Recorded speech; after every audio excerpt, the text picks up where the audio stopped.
नमस्कार, home mills TV Bharat में स्वागत है। लखनऊ में उत्तर प्रदेश के उप मुख्यमंत्री ब्रजेश पाठक ने कांग्रेस और राहुल गांधी पर तीखा हमला बोला है। उन्होंने कहा है कि कांग्रेस नेताओं की बुद्धि पर पत्थर पड़ गया है और ब्रजेश पाठक ने भगवान परशुराम को भगवान विष्णु का अवतार बताते हुए कहा है कि उनकी तुलना किसी राजनीतिक नेता से नहीं की जा सकती। उन्होंने कहा है कि राहुल गांधी का भगवान परशुराम से तुलना करना कांग्रेस को राजनीतिक रूप से भारी पड़ सकता है। उप मुख्यमंत्री ने यह भी आरोप लगाया है कि जो लोग सनातन परंपरा का विरोध करते हैं वे भगवान परशुराम जैसे पूजनीय व्यक्तित्व की बराबरी करने की सोच भी नहीं सकते। उनके इस बयान के बाद राजनीतिक बयानबाजी और तेज हो गई है।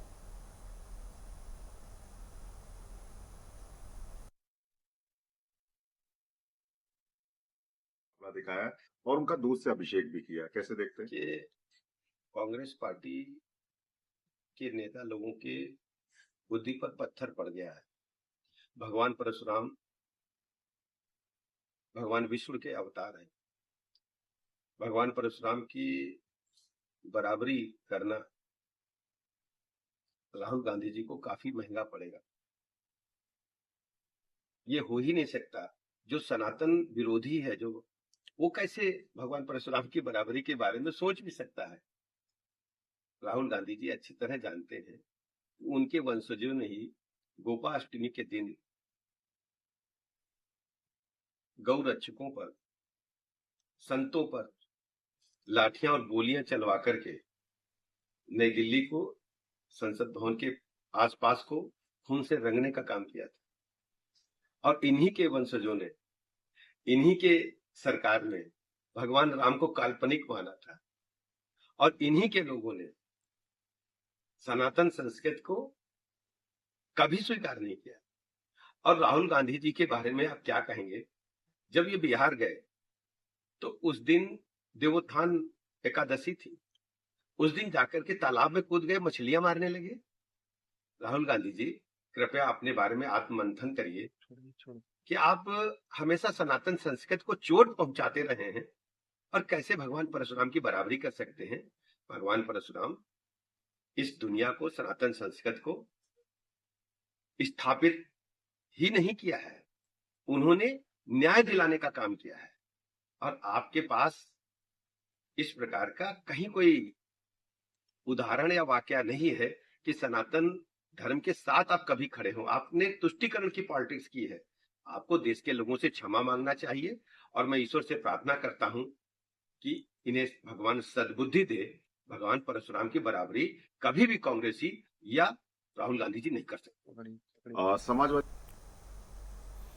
दिल्ली में आयोजित 26वें अखिल भारतीय फिगर प्रिंट सम्मेलन 2026 को संबोधित करते हुए केंद्रीय गृह मंत्री अमित शाह ने देश की आपराधिक न्याय प्रणाली में हो रहे बदलाव पर विस्तार से चर्चा की।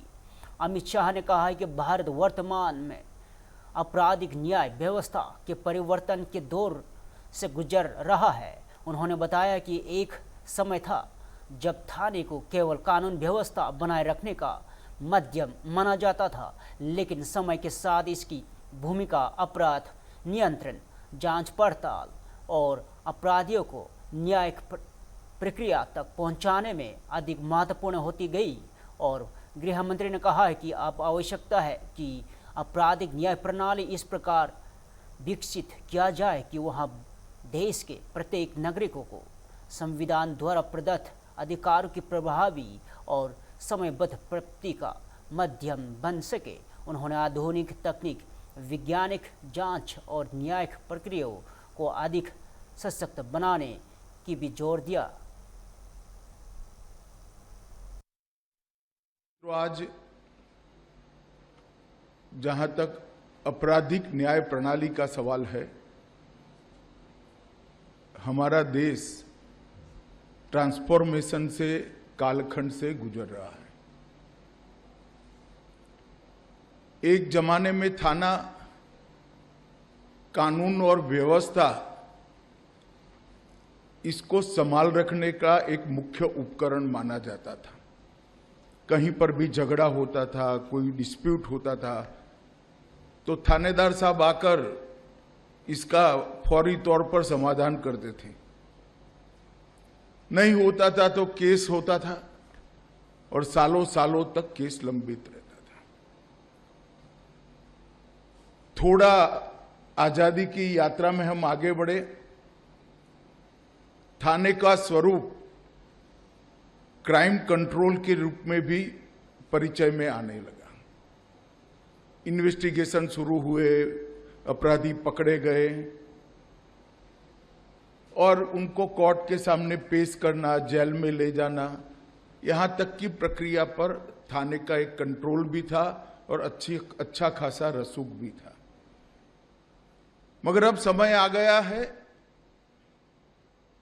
कि आपराधिक न्याय प्रणाली को, हम देश के हर नागरिक को हमारे संविधान ने जो अधिकार दिए हैं, वो अधिकार प्राप्त करने का एक उपयुक्त साधन बनाएं। किसी के अधिकारों का हनन होता है, शरीर हो, संपत्ति हो या सम्मान हो, ये तीनों के रक्षा के अधिकार हमारे संविधान ने दिए हैं। इसका कहीं पर भी हनन होता है और सालों सालों तक हनन करने वाले को सजा नहीं होती है, तो मैं मानता हूं ये पूरी सिस्टम बेईमानी है।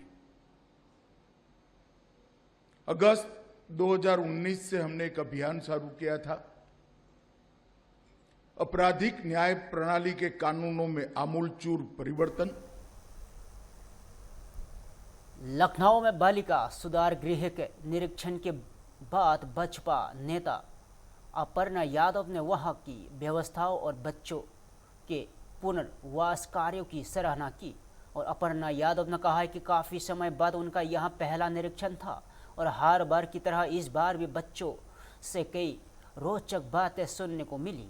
उन्होंने कहा है कि ऐसे बच्चों के लिए सुरक्षित और व्यवस्थित वातावरण उपलब्ध कराना, जो विभिन्न परिस्थितियों में अपने घरों से दूर हो जाते हैं या भटक जाते हैं, एक बहुत ही बड़ी जिम्मेदारी है। और अपर्णा यादव ने कहा है कि इन बच्चों को पुनर्वास कर उन्हें उनके परिवारों तक सुरक्षित पहुंचाना भी एक महत्वपूर्ण और संवेदनशीलता कार्य है। उन्होंने बालिका सुधार गृह में चल रहे प्रयासों की सराहना करते हुए बच्चों को बेहतर भविष्य की कामना की। मैं बात करने में क्या कुछ मैं यहाँ पे क्या कुछ निर्देश दिया आपने उनकी चीजों के बारे में?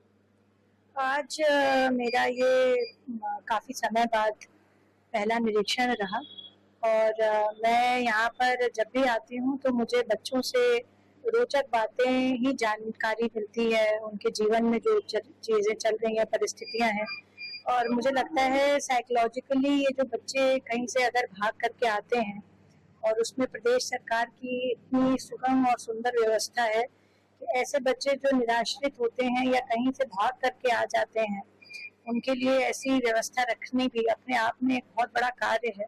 और इन बच्चों को वापस उनके घर वापसी भेजना, चाहे उनको जो है रिहैबिलिटेट करना पढ़ाई के माध्यम से, एक्स्ट्रा करिकुलर एक्टिविटीज़ के माध्यम से, तो ये बहुत बड़ा कार्य है। और मुझे लगता है ऐसे देवतुल्य कार्य में मैं आह्वान करना चाहती हूँ आज सभी आपके माध्यम से कि जो नॉन फॉर प्रॉफिट ऑर्गेनाइजेशंस हैं, जो लोग सच में समाज सेवा से जुड़े हुए हैं और जेन्युइनली जो अच्छे, जिनका जो है मैं कहूँगी व्यापार है, वो ऐसे बच्चों से आकर के जरूर मिलें। उनको जो है जो भी संभव मदद हो सकती है, उनके रहने से लेकर के उनकी जो समस्याएं हैं, उनकी पीड़ा समझें और ऐसे बच्चों की। अयोध्या से विकासशील इंसान पार्टी के संस्थापक मुकेश सहनी का बड़ा राजनीतिक बयान सामने आया है। प्रभु श्री राम के दर्शन के लिए अयोध्या पहुंचे मुकेश सहनी ने निषाद समाज के आरक्षण मुद्दे पर प्रमुखता से उठाया। उन्होंने कहा है कि उनके पूर्वजों का संबंध भगवान राम की कथा से जुड़ा हो रहा है, लेकिन आज निषाद समाज स्वयं अपने अधिकारों के लिए संघर्ष कर रहा है। सहनी ने बसपा पर निशाना साधते हुए कहा है कि चुनाव के दौरान निषाद समाज को आरक्षण देने के कई वादे किए गए, लेकिन अब तक उन्हें पूरा नहीं किया गया। उन्होंने मांग की है कि वर्ष 2027 से पहले निषाद समाज के लिए आरक्षण लागू किया जाए। साथ ही चेतावनी दी है कि यदि उनकी मांग पूरी नहीं हुई तो आगामी विधानसभा चुनाव में उनकी पार्टी बसपा का समर्थन नहीं करेगी। मुकेश सहनी ने यह भी बताया है कि प्रदेश भर में संकल्प यात्रा निकालने की तैयारी चल रही है, जिसके सिलसिले में वे अयोध्या पहुंचे। देखिए, आज प्रभु श्री राम जी के अयोध्या के धरती पर हम आए हैं और प्रभु राम जी से दर्शन भी करेंगे और प्रभु श्री राम से आग्रह करेंगे कि कभी हमारे पूर्वज आपके नाव पार किए हैं और आज हमारा निषाद समाज का नाव जो है मझधार में फंसा हुआ है और आपके नाम पे राजनीति भारतीय जनता पार्टी की कर रहे हैं पूरे देश में। और कई बार उन्होंने वादा किया है कि निषाद समाज। फिलहाल के लिए इतना ही। तजर्बा देखते रहे हम टीवी भारत।